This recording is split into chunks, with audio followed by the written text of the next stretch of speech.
Hello everyone, নমস্কার, আসসালামু আলাইকুম। কেমন আছো? ভি কালকে রাত্রে উইভার্সে একটা পোস্ট শেয়ার করেছিল। ভি লিখে, it is 3 days but I was happy. It was nice to have snow for a while. I hope it does not snow anymore. It's hard to remove snow. V লিখেছে যে এখন 3 দিন হয়েছে, আমি অনেক বেশি খুশি। এটা ভালো হয়েছে যে বরফ পড়েছে একটু, কিন্তু আমি এটা চাই না যে অনেক বেশি বরফ পড়ুক, কারণ বরফগুলো সরানোর সময় অনেক হার্ডওয়ার্ক করতে হয় মানুষদেরকে। জেন মালিক, যিনি একজন ফেমাস সিঙ্গার, তার হাতে বিটিএসের একটা ফটো কার্ড দেখা গেছে।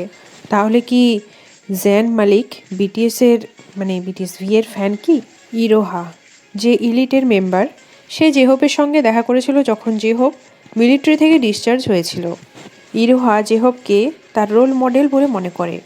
জেহোপও বিটিএস ভিকে অনেক সাপোর্ট দেখিয়েছে তার নতুন গান উইন্টার অ্যাডের জন্য। বিটিএস সবসময় একে অপরকে সাপোর্ট করতেই থাকে। একটা রুমার চারিদিকে অনেক ছড়াচ্ছে, বলা হচ্ছে যে সম্ভাবনা হতে পারে, এটার সম্ভাবনা থাকতে পারে যে জেহোপ তার একটা কনসার্ট করবে ব্রাজিলে, একটা স্টেডিয়ামে।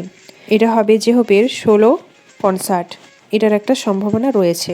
সেলিন ডিনার পার্টির কিছু ভিডিওস ভাইরাল হচ্ছে। ভিয়ের কিছু নতুন ভিডিও এসেছে। একটা ভিডিওতে দেখা যাচ্ছে ভি সেলিনের সিইওর সাথে এসছে।